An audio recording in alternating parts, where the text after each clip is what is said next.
नमस्कार, आप देख रहे हैं जन टीवी और मैं आपके साथ गौरवी। चलिए बुलेटिन की शुरुआत से पहले नजर डालेंगे हेडलाइंस की ओर। केंद्रीय राज्य मंत्री अजय भट्ट ने हल्द्वानी में किया निरीक्षण। एसडीएम सिंचाई विभाग के अधिकारियों से ली जानकारी। नाले में करवाया जा रहा है डीसैल्टिंग का काम।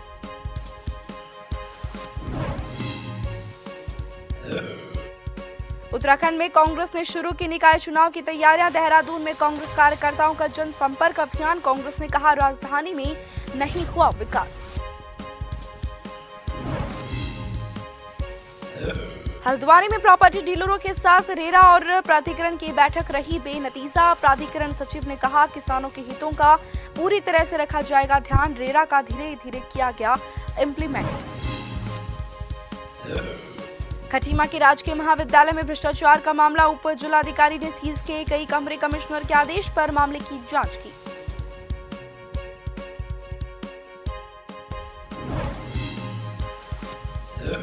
उत्तराखंड के 10 जिलों में होगी भारी बारिश। मौसम विभाग ने जारी किया अलर्ट। नदी नालों के आसपास जाने से बचने की चेतावनी।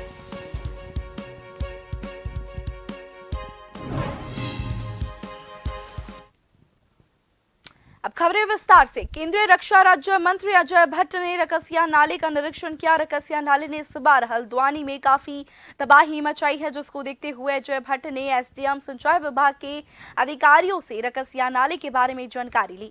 अजय भट्ट ने कहा कि नाले के तेज बहाव की दृष्टि से तत्काल सुरक्षात्मक कार्य किया जाना आवश्यक है। नाले के तेज बहाव को देखते हुए आबादी के किनारे कटाव वाली जगह पर प्रोटेक्शन वर्क पर प्लान किया जा रहा है, जिससे कटाव को रोका जा सके और पानी का रुख आबादी की तरफ से किनारे कटाव वाली जगह पर प्रोटेक्शन वर्क जो है किया जा रहा है और आबादी की तरफ कम हो, जिसको देखते हुए डीसैल्टिंग का काम कराया जा रहा है। की मार है और काफी नुकसानी तो हुई है। प्रभु की कृपा रही है कि कोई जनहानि यहाँ पर नहीं हुई है। पूरी तरह से अगल बगल की दीवारें टूट गई है। कई मकान पूरी तरह बह गए हैं। लोगों को परेशानियां हो रही हैं। बिजली के तार लटक रहे हैं। वो सारे हमने एक 14 सदस्यों की एक समिति बना दी है। जिलाधिकारी खुद यहाँ आए थे। उत्तराखंड में कांग्रेस ने आगामी निकाय चुनाव को लेकर तैयारी शुरू कर दी है। इसके अंतर्गत राजधानी देहरादून के 100 वार्डों में कांग्रेस कार्यकर्ताओं के द्वारा जनसंपर्क अभियान किया जा रहा है। प्रदेश महामंत्री नवीन जोशी का कहना है कि कांग्रेस पार्टी चुनाव के लिए पूरी तरह से तैयार है। साथ ही उन्होंने बीजेपी पर तंज कसते हुए कहा कि मौजूदा समय में राजधानी देहरादून के मेयर सत्ता पक्ष के हैं, लेकिन वार्डों में विकास शून्य है। चुनाव के लिए कांग्रेस पूरी मजबूती के साथ तैयार है। हम पूरे वार्ड स्तर पर, ब्लॉक स्तर पर हम पूरे अपने कांग्रेस कार्यकर्ताओं से संवाद स्थापित कर रहे हैं। भारतीय जनता पार्टी के जो इतने साल से यहाँ पे 5 साल से काबिज है मेयर यहाँ पे, उन्होंने स्मार्ट सिटी के नाम पर कोई भी देहरादून का विकास नहीं किया। सड़कें खोद दी गई हैं, नाले पूरे भरे पड़े हैं, कूड़े का वार्ड में ढेर लगा हुआ है। लेकिन आज पूरे देहरादून के अंदर डेंगू इस कदर हावी हो चुका है, लेकिन नगर निगम प्रशासन द्वारा उसकी रोकथाम के लिए कोई प्रयास नहीं किए गए। विगत कुछ दिनों से भारी बारिश के चलते पगनो गांव में भारी भूस्खलन की चपेट में आ चुका है। यहां दर्जनों परिवार बेघर हो चुके हैं और गांव में चारों तरफ मलबा ही मलबा दिखाई दे रहा है, जो कि भूस्खलन का मलबा सीधे दर्जनों परिवारों के घरों तक पहुंच चुका है। हालांकि प्रशासन की टीम भी कई बार पगनो गांव का जायजा लेने के लिए पहुंच चुकी है।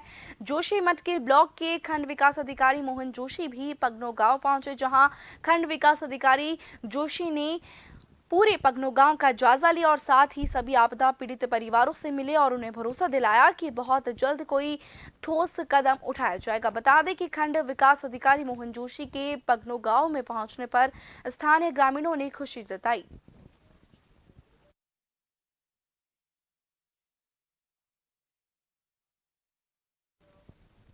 और खबर की ज्यादा जानकारी के लिए हमारे साथ हमारे संवाददाता नवीन भंडारी फोन लाइन पर जुड़ चुके हैं। नवीन, क्या बताएंगे, भारी बारिश से भूस्खलन की चपेट में आने से दर्जनों परिवार जो है मुश्किल में है, किन किन परेशानियों का सामना उन्हें करना पड़ रहा है? जी बिल्कुल बताना चाहूंगा कि जोशीमठ विकास खंड का सबसे दूरस्थ गांव जाना जाता है पगनो गांव। जो पगनो गांव इस वक्त भारी भूस्खलन की चपेट में आ चुका है। यहाँ तो दर्जनों परिवार बेघर हो चुके हैं। यहाँ आए दिन मोटी मोटी दरार आने का सिलसिला एक बार फिर से शुरू हो चुका है। भूस्खलन की चपेट में दर्जनों परिवार आ चुके हैं। लोगों में काफी दहशत का माहौल यहाँ पर बना हुआ है। और बड़ी बात यह है कि जोशीमठ से कल जो पहुंचे थे खंड विकास अधिकारी मोहन जोशी, उन्होंने पूरा गांव का जायजा लिया और पीड़ित परिवारों से भी मिले भी और उन्हें आश्वासन भी दिया कि जल्द इस विषय को लेकर के जल्द कार्रवाई की जाएगी। जी नवीन, तमाम जानकारी के लिए आपका बहुत बहुत शुक्रिया।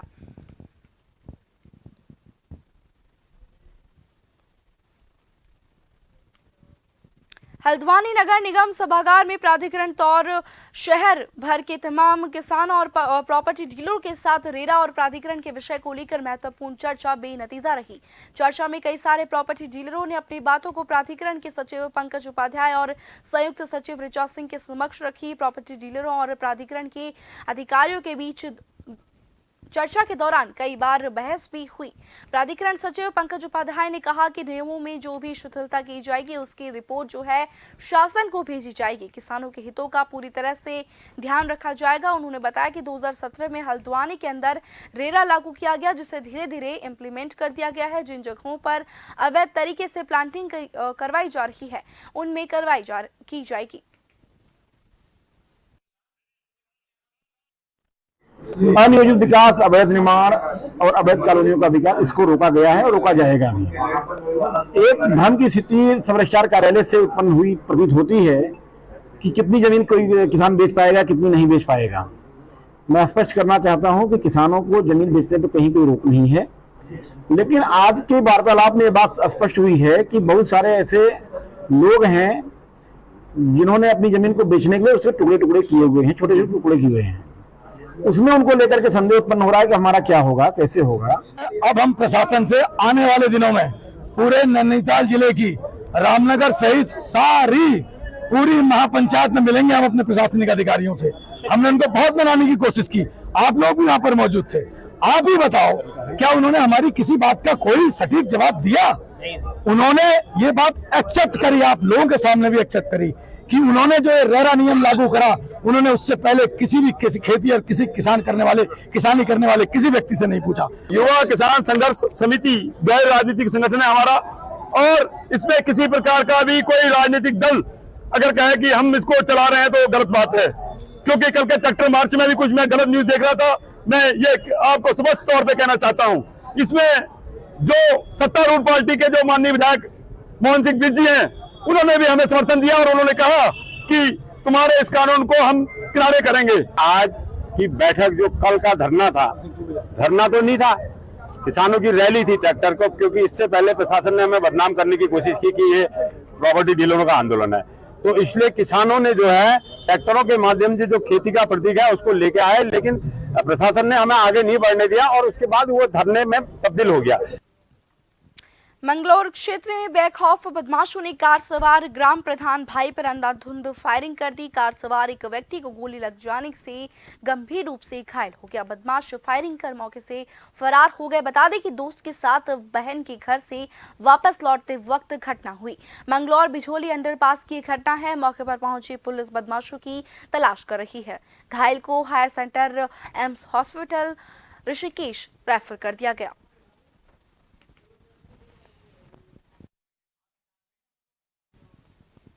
उधम सिंह नगर में खटीमा के हेमवती नंदन बहुगुणा राजकीय स्नातकोत्तर महाविद्यालय के लिए हुई खरीद में भ्रष्टाचार होने की शिकायत हुई थी, जिस पर कार्रवाई करते हुए कुमाऊं कमिश्नर दीपक रावत के आदेश पर खटीमा के उप जिलाधिकारी रविंद्र सिंह बिष्ट ने महाविद्यालय के खेलकूद विभाग के 3 कमरों को सीज कर दिया है। खटीमा के उप जिलाधिकारी रविंद्र सिंह बिष्ट ने मीडिया को जानकारी देते हुए बताया कि कुमाऊं कमिश्नर दीपक रावत के आदेश के अनुसार मामले की जाँच शुरू कर दी गई है। महाविद्यालय में खेल विभाग से जुड़े 3 कमरों को सीज कर दिया गया है। पूरे मामले की गहनता से जांच की जा रही है। मामले में जो भी दोषी पाया जाएगा उसके खिलाफ कड़ी कार्रवाई की जाएगी। और इसमें पूरे छात्र संघ वालों ने मिलकर आरटीआई में इसका जवाब मांगा। इसमें कई लोग इसमें लिप्त पाए गए हैं और हम चाहते हैं कि जो भी इसमें लिप्त पाए गए हैं उन सबके ऊपर कड़ी से कड़ी कार्रवाई हो और इसकी निष्पक्ष जांच हो। और मैं इसके लिए दीपक रावत जी का बहुत बहुत धन्यवाद करता हूं, जिनने इसके लिए कल एसडीएम साहब को आदेश दिया और कहा कि जिस विभाग में जो भी दस्तावेज हैं सभी को सीज किए जाएं।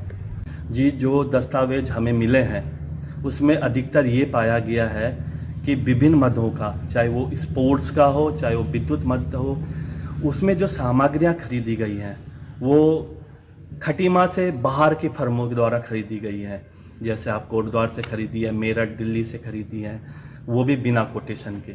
क्या यहाँ का व्यापारी है जो यहाँ व्यापार कर रहा है खटीमा का, क्या उसका हक नहीं बनता कोटेशन देने का? क्या उसका हक नहीं बनता सामान यहाँ बेचने का जिसकी आजीविका वहाँ से चलती है? कुमाऊं कमिश्नर महोदय द्वारा इसमें जांच की जा रही है। कल उनके द्वारा मेरे को निर्देश दिया गया कि जब तक जांच पूरी नहीं होती कि इनके जितने कमरे जहाँ पर ये स्पोर्ट्स के आइटम्स रखे हैं, जो टेबल खरीदे इन्होंने, क्या बोलते हैं इलेक्ट्रिसिटी टेबल्स, स्पोर्ट्स के आइटम्स, उसको सील कर दिया जाए। उसी के निर्देश के क्रम में मेरे द्वारा 3 कमरों को सील करके अब जाँच इसमें की जाएगी, क्या वास्तव में जो खरीद की है वो सही है और नियमानुसार है कि नहीं। उसके हिसाब से कुमाऊं कमिश्नर महोदय द्वारा इसमें। देहरादून में मौसम विभाग ने दून समेत 5 जिलों में भारी बारिश का अलर्ट जारी किया है। देहरादून, पौड़ी, नैनीताल, चंपावत और बागेश्वर जिले में भारी से भारी बारिश की चेतावनी दी गई है। मौसम विभाग ने 21 और 22 अगस्त को इन जिलों के लिए ऑरेंज अलर्ट जारी किया है। अन्य जिलों में हल्की से मध्यम बारिश की संभावना जताई जा रही है। मौसम विभाग में लोगों को सतर्क रहने की चेतावनी दी गई है। कहा कि नदी नालों के आसपास जाने से बचे।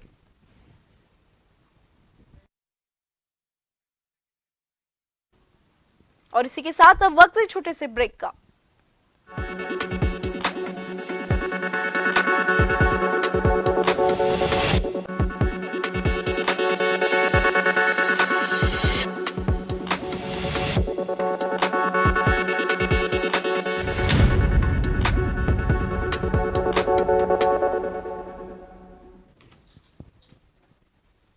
ब्रेक के बाद आपका स्वागत है। बढ़ेंगे खबर की ओर। हरिद्वार में मुल्तान जोत महोत्सव बड़ी धूमधाम के साथ मनाया गया। बड़ी संख्या में मुल्तान समाज के लोगों ने हर के पौड़ी पर मां गंगा के साथ दूध की होली खेली और हवन यज्ञ भी किया। बता दें कि अखिल भारतीय मुल्तान युवा संगठन से जुड़े लोग आजादी से पहले वर्ष 1913 से पाकिस्तान के मुल्तान शहर से मुल्तान जोत को हरिद्वार लाते आ रहे हैं और इस बार उनके द्वारा 113वां मुल्तान जोत महोत्सव मनाया गया है।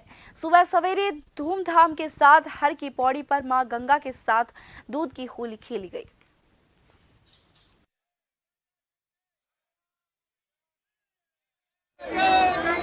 फूल अपने परिवार के साथ सबसे प्रवाहित कराया है और मां गंगा से दूध की होली खेली है और ऐसा महसूस होता है कि ये कार्य हम हर साल करें और एक इंतजार होता है इस दिन का कि कब वो दिन आएगा। और भगवान ने हमारी आज मनोकामना पूर्ण की कि हम सब लोग एक बार फिर से इकट्ठे हुए हैं। हिंदू समाज की संगठन करने के लिए ये जोत को प्रवाहित की थी। जोत का महोत्सव हमारा एक फैमिली महोत्सव है और पूरा साल हम इसकी बहुत दिल से इंतजार करते हैं कि कब ये महोत्सव आएगा और कब हम लोग मिलेंगे और कब गंगा मैया के हमारे दर्शन होंगे। और इतना एंजॉय करते हैं हम लोग, इसमें हम अपने बच्चों को भी साथ जोड़ रहे हैं ताकि उनको भी संस्कार मिले। हमारे पूर्वजों ने जो किया हमारे बच्चे भी आगे कर सके, इस संस्था को आगे बढ़ा सके। सहकारिता विभाग के द्वारा लोहाघाट के ग्राम सभा पाटन, पाटनी, मंगोली और अन्य गांव में जाकर एक मुश्त समाधान योजना की जानकारी ग्रामीणों को दी जाएगी। साधन सहकारी समिति के सचिव महेश बोरा ने जानकारी देते हुए बताया कि विभाग के द्वारा एक मुश्त समाधान योजना के बारे में ग्रामीणों को जानकारी दी जा रही है। उन्होंने बताया कि योजना के तहत जिन लोगों को सहकारी समितियों और कोऑपरेटिव बैंकों से ऋण लिया गया था उनकी मृत्यु हो गई थी और विभाग के द्वारा योजना के तहत उनके परिजनों से सिर्फ मूलधन लिया जा रहा है और ब्याज माफ किया जा रहा है। उन्होंने ग्रामीणों से जल्द ही योजना का लाभ लेने की भी अपील की।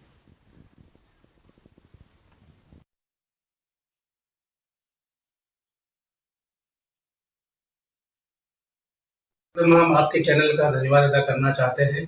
जो वन टाइम सेटलमेंट योजना है उसमें एक मुश्त समाधान योजना जिसमें मृतक बकायादार जो मृत्यु हो चुकी है उनका काफी लंबे समय से बकाया चल रहा है, उसमें अभी सरकार ने योजना चलाई गई है। उसमें सिर्फ आपको मूलधन जमा करना है, जितना भी आपका ब्याज है वो बिल्कुल माफ किया जा रहा है।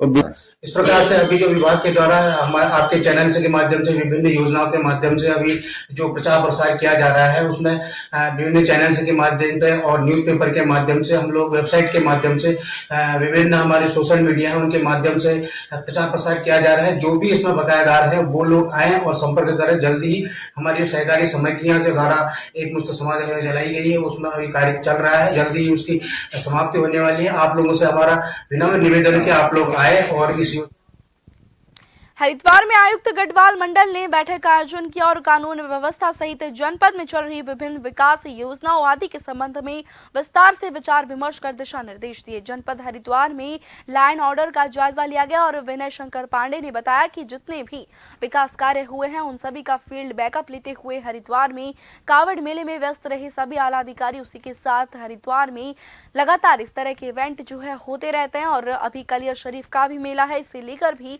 विचार विमर्श हुआ है।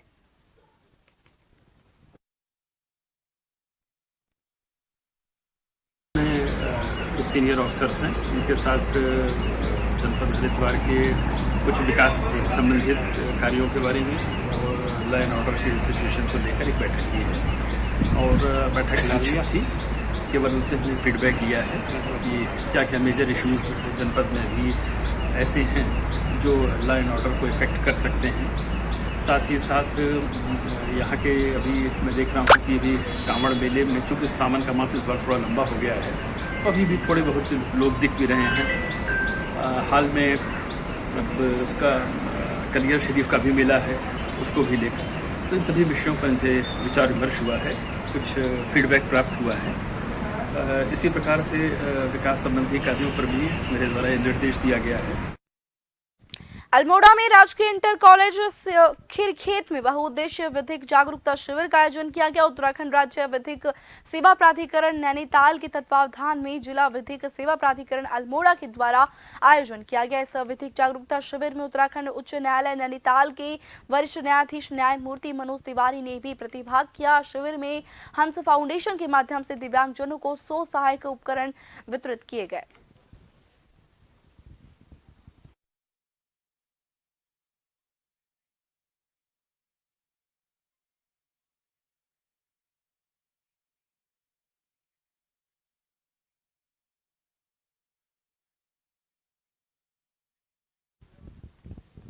अल्मोड़ा के भिकियासैंण ब्लॉक के ग्राम सभा भंटी के ग्रामीणों ने एक गरीब परिवार की मदद के लिए 1,05,000 रुपए जुटाकर गरीब परिवार को चेक सौंपा है। बता दें कि पिछले दिनों बारिश में रामनगर के धनगढ़ी नाले में अल्मोड़ा जनपद के विकासखंड भिकियासैंण के प्रकाश फुलारा की दुखदाई मौत हो गई थी, जिससे उनके परिवार को बहुत ही आर्थिक संकट खड़ा हो गया था। प्रकाश अपने घर का जिस तरह से भरण पोषण कर रहे थे, उनके अलावा उनके परिवार में उनकी बूढ़ी मां, उनकी पत्नी और एक छोटा बच्चा था। आज ग्राम सभा भंटी के गांव में रहने वाले और दूर शहरों में रहने वाले लोगों ने अपनी तरफ से संभव मदद जुटाकर पूरे क्षेत्र के लिए एक नजीर पेश की।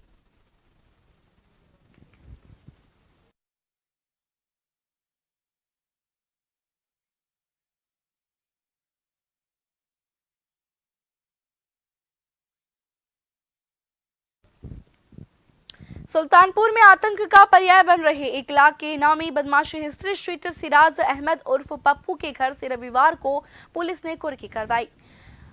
शनिवार को सीजेएम कोर्ट से पुलिस को तलाशी की कार्रवाई का आदेश मिला। इस पर अमल करते हुए सीओ लम्हुआ अब्दुल सलाम के नेतृत्व में कोतवाली देहात थाने के पुलिस ने कुर्की की कार्रवाई की है। कुर्की करने पहुंची पुलिस टीम को सिराज के घर से प्रतिबंधित पिटबुल और रॉडविलर ब्रीड के कुत्ते मिले हैं। इनके पालने पर रोक लग चुकी है। मजिस्ट्रेट के मौजूदगी में घर सील कर दिया गया है।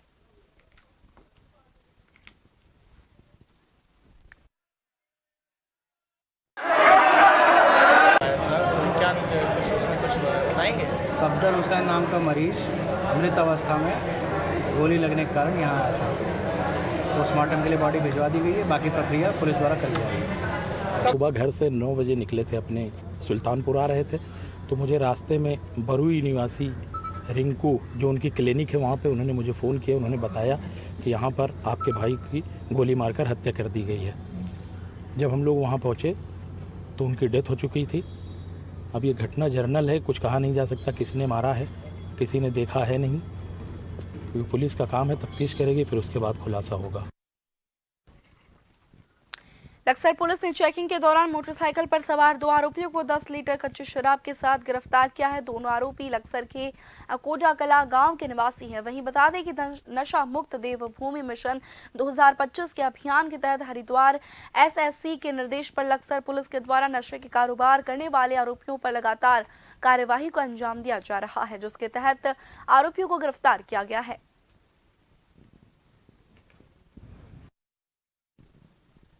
राजीव गांधी की 79वीं जयंती के उपलक्ष्य में महानगर युवा कांग्रेस के द्वारा देहरादून कांग्रेस भवन में रक्तदान शिविर का आयोजन किया गया, जिसमें तमाम कांग्रेसी और अन्य लोगों ने रक्तदान किया। कार्यक्रम के दौरान महानगर अध्यक्ष जसविंदर सिंह जोगी ने कहा कि राजीव गांधी जी की जयंती के उपलक्ष्य में रक्तदान शिविर का आयोजन किया गया है। इसके साथ ही दून हॉस्पिटल में फल वितरण का कार्यक्रम भी रखा गया।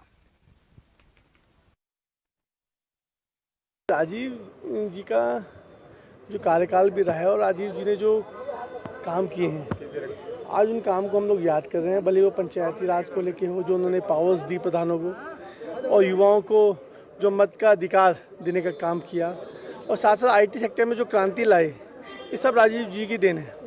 तो आज के दिन पे उनको नमन करते हुए, श्रद्धांजलि देते हुए हम लोगों ने ब्लड कैंप का भी आयोजन किया है, और साथ साथ हम लोग दोनों अस्पताल में फल वितरण भी कर रहे हैं। और उनके किए जो योगदान है और जो उनके काम है, वो सदैव हिंदुस्तान जो है याद रखेगा, और वो कभी भुलाए नहीं जा सकते। और इसी के साथ इस बुलेटिन में फिलहाल इतना ही। बने रहिए जन टीवी के साथ। नमस्कार।